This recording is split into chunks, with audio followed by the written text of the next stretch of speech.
en fait, j'ai très envie de partir faire des tournois à l'international. Je pense notamment à un circuit en fait féminin snooker qui est mondial et qui bah, là me ferait énormément progresser en plus de l'entraînement que je peux avoir à domicile, quoi, qui me ferait énormément progresser et du coup qui me permettrait d'avoir un meilleur niveau sur les compétitions internationales officielles de la fédération par la suite. Là, je sens bien que je dois passer au cran d'au-dessus et consacrer plus de temps parce que ça devient, enfin, si on veut en faire de plus en plus un métier, ben, on n'a pas le choix que de bosser dans ce sens-là, quoi. Je ne côtoie aucune femme de toute la saison sur aucun circuit en fait en France. Alors la seule compétition, c'est les championnats de France féminins. Mais hormis ça, je ne côtoie aucune femme de toute la saison.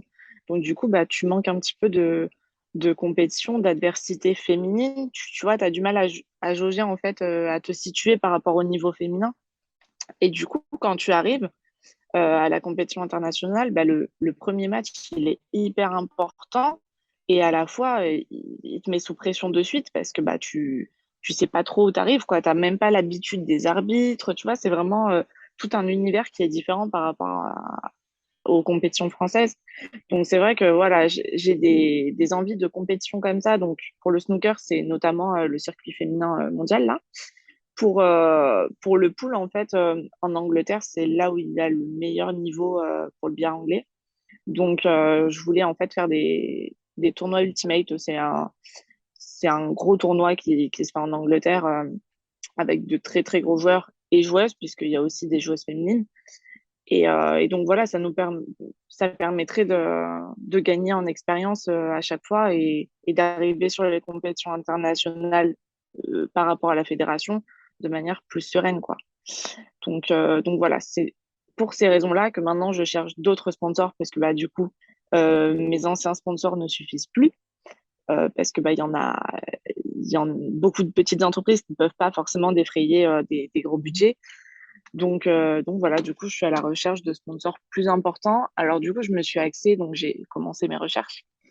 Donc je me suis axée sur les entreprises liées au sport, donc des marques de sport ou des entreprises typiquement salles de sport, toutes ces choses-là, liées à la nutrition. Parler aussi avec les opticiens parce que ben, je porte des lunettes pour jouer et donc je me suis dit que ce serait pas mal de promouvoir en fait des lunettes pour les joueurs de billard. Donc ça, voilà, je pense à des marques comme ça en fait. Plutôt jeunes, ce serait cool comme ça, tu peux les mettre en avant et voilà et montrer une nouvelle marque que les gens ne connaissent pas.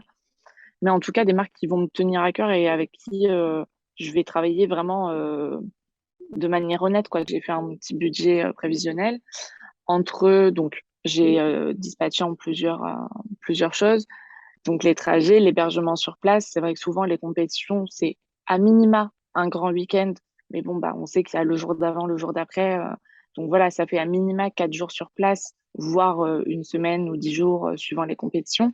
Et ensuite, alors j'ai aussi notifié pour le matériel parce que je dois rechanger de matériel. Je pense que bah en fait, je m'en rendais pas compte jusqu'à maintenant, mais bah plus on avance en fait et plus on augmente son niveau de jeu et plus le matériel devient important, quoi. Donc tout ça m'amène à un budget de d'un peu moins de 20 000 euros sur la saison.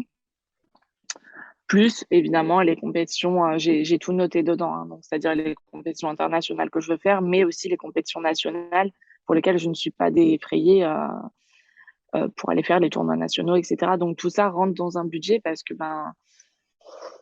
mine de rien, ça aussi, c'est des coûts de 300 euros environ le week-end. Donc ben, forcément, sur le cumul de la saison, ça fait quand même pas mal d'argent à sortir.